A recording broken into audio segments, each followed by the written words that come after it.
Good afternoon. This is London College of St. Lawrence here. Today to debate. My name is Awori Daniel. This is Gashavo Stephen. This is Kabugo Masilin, and that is Wasa Brandon. So today's resolution states that this House believes that the purpose of population census has not been fulfilled.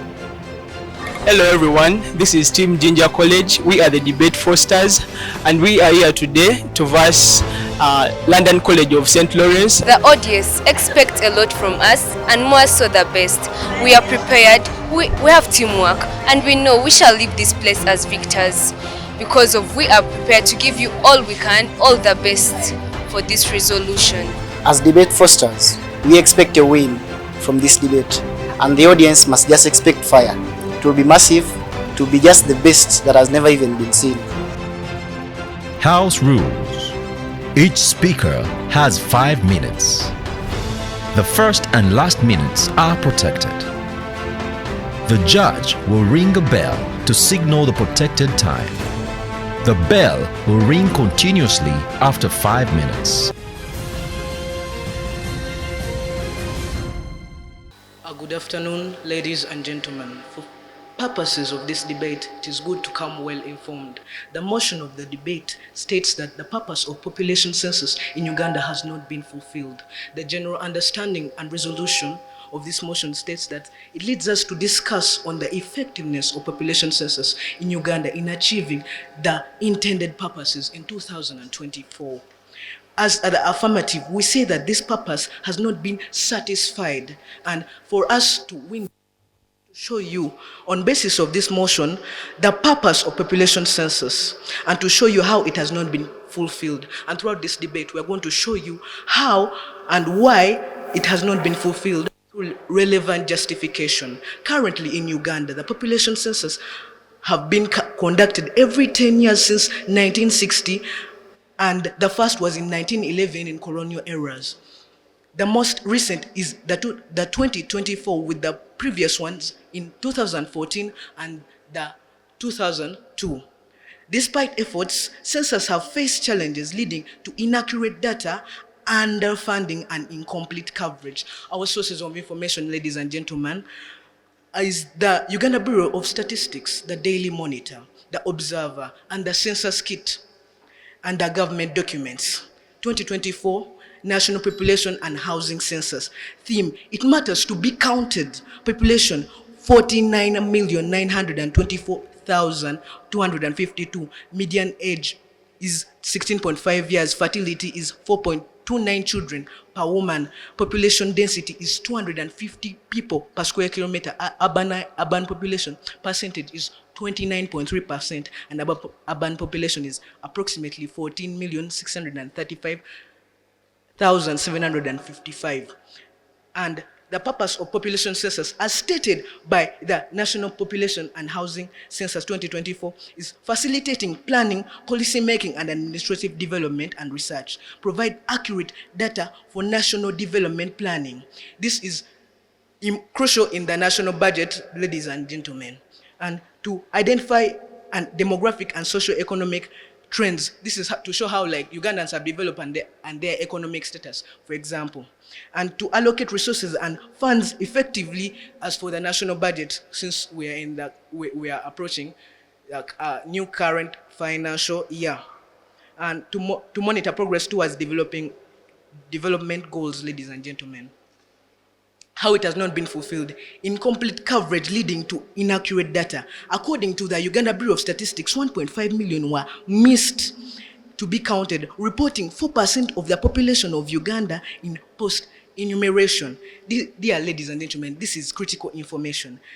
Secondly, underfunding. The Ugandan government allocated 150 billion, 30% reduction from the 2020 census budget, according to government documents. Significant delays. The challenges due to inadequate support of enumerators, malfunction of equipment, and absence of officials to comfort these enumerators, as stated by the Observer Uganda 2024 report.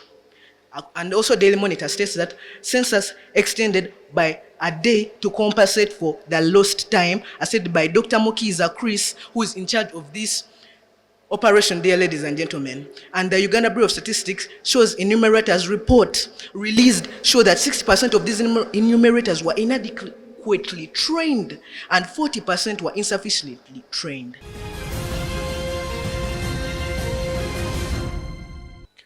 Thank you very much for that. Now, ladies and gentlemen, what is very impressive is that the team affirmatives claim that UBOS is providing inaccurate data, and yet the first speaker came and cited the data from UBOS.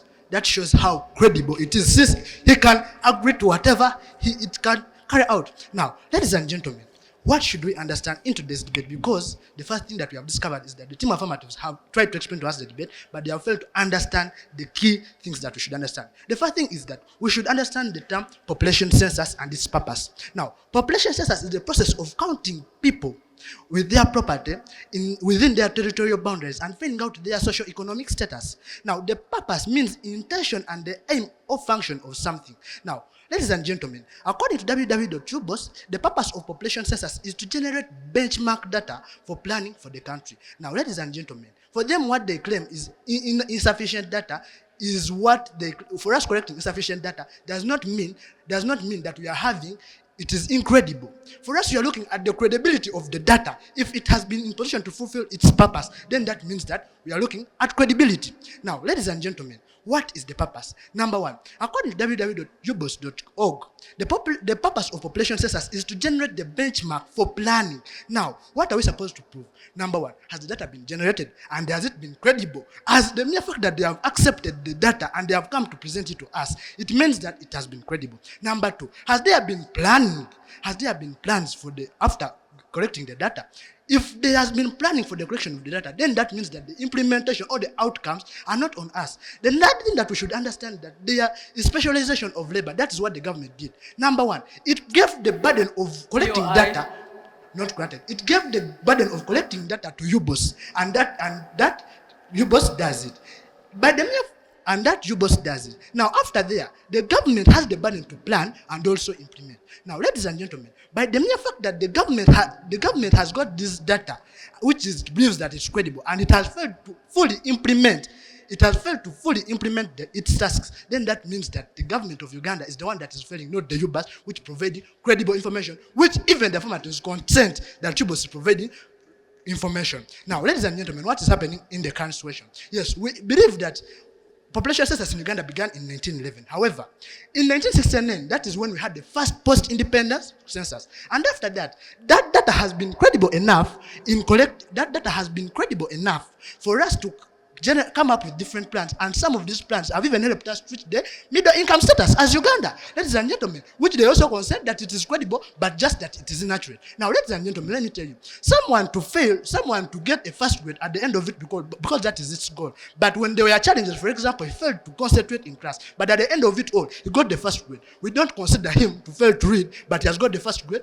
We don't consider him to fail to read as a challenge there, ladies and gentlemen. So for us, we are looking at the mere fact that he has got the first grade. We don't look at the challenges that occurred when he was in the course, ladies and gentlemen. The third thing that we are looking at, we are presenting 5 key arguments in today's debate to prove that the purpose of population census has been fulfilled. That is planning. Now, the first thing is that if population census is too bad, why is it that the government of Uganda has been in position to come up with set goals and plans? For example, the Uganda National Development Plan of 2040, ladies and gentlemen.